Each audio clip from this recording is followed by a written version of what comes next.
Sometimes I sit quietly in the living room after we've put the kids to bed, and I replay the day. I think about what we did right, and what we messed up. And more often than I care to admit, I realize I wasn't listening to you. Not just your words, but your approach. Your style. We both have love as the foundation, but the expression of it? It's wildly different. Take yesterday, for example. Sarah threw the tantrum because she didn't want to take a bath. You knelt down, tried to get her to talk. I was already raising my voice before she could even form a sentence. And I hate that. Because I saw the way she calmed down when you spoke gently. I saw the power of your patience. Meanwhile, I felt like a drill sergeant. But here's the thing. I don't want to always be the tough one. I don't want us to be good cop, bad cop. I want us to be a team. A united front. The truth is, I've been reacting out of what I was taught, and not what I want to create. I want peace. I want partnership. And I want our kids to feel secure, not confused by two parents pulling in opposite directions. I hear you, and I want you to know, I see your heart. I really do. I know you discipline because you care. You speak firmly because you want to protect.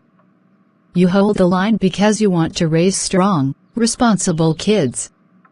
But sometimes I just wish you'd see what I see when I look into their eyes: the fear, the overwhelm, the uncertainty. I grew up in a home where my emotions were safe. Maybe too safe at times. There weren't enough boundaries.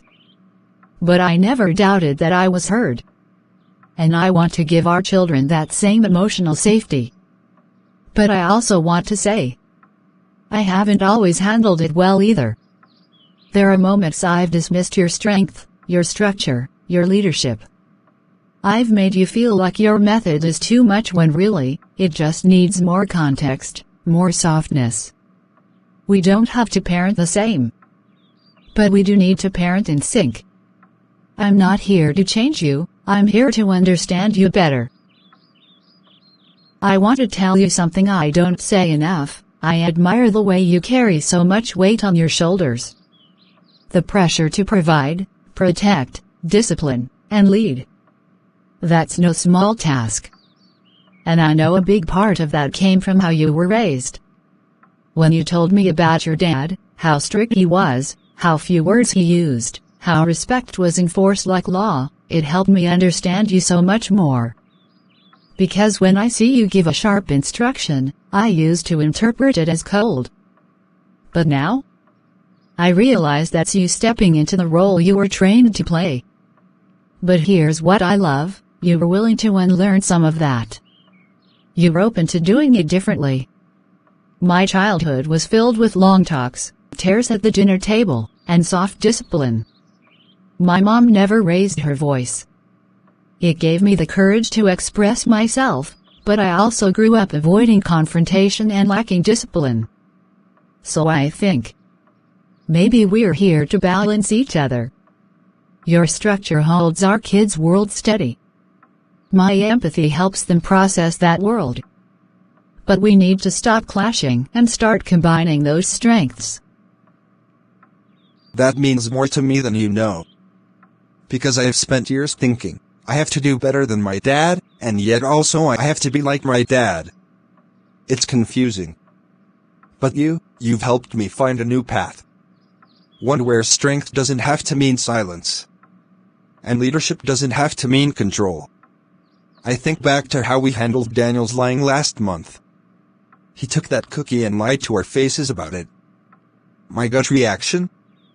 Punishment. Immediate consequence. You said, let's talk to him. Let's understand why he lied. At first, I thought you were being too soft. But after we talked to him, and he said, I was scared Daddy would be angry, that hit me like a ton of bricks. I don't want my kids to obey because they fear me. I want them to trust me enough to tell the truth, even when it's hard. That moment changed something in me. And I have you to thank for that. You know what hurts me most? When we unintentionally contradict each other in front of the kids. Not just because it makes us look divided, but because it confuses them. Like when Emma got in trouble at school. I told her she was grounded, no screen time for the weekend. And you walked in 10 minutes later, gave her a warm hug, and said, "We'll talk about it later." And I felt undone. Like my voice didn't matter. But I also get it now. You were trying to connect with her emotionally. And I didn't pause to ask what she needed in that moment. So here's what I'm learning: we have to protect our unity, even when we don't fully agree. That doesn't mean pretending. It means knowing the conversation can happen behind closed doors, later. I remember that day. I could see the disappointment in your eyes, and I hated that I made you feel overruled. I didn't mean to. But I was reacting emotionally, trying to soothe her.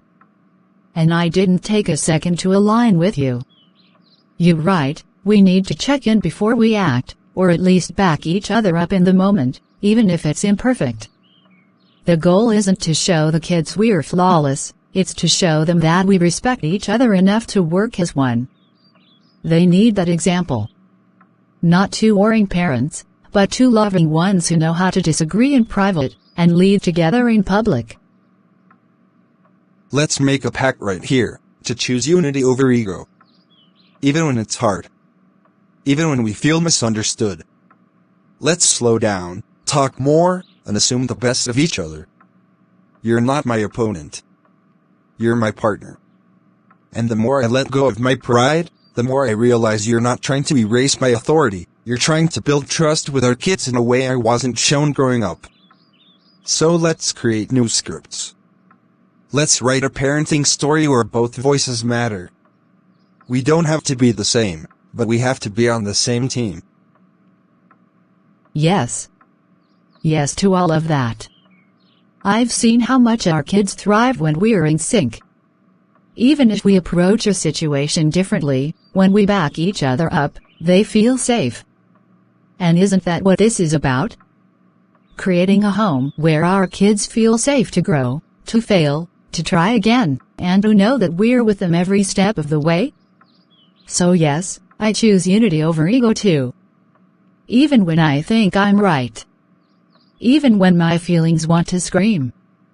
I'll pause. I'll listen. I'll speak with love. Because this family is worth every ounce of effort. To every couple watching, your different parenting styles are not a problem. They're an opportunity. An opportunity to stretch, to communicate, to grow. Don't be afraid to talk. Don't avoid the discomfort. Lean in. Ask questions. Apologize when needed. And most of all, build a home where unity is louder than conflict. And don't forget, your kids are watching. Not just your rules, but your love. Your respect. Your teamwork.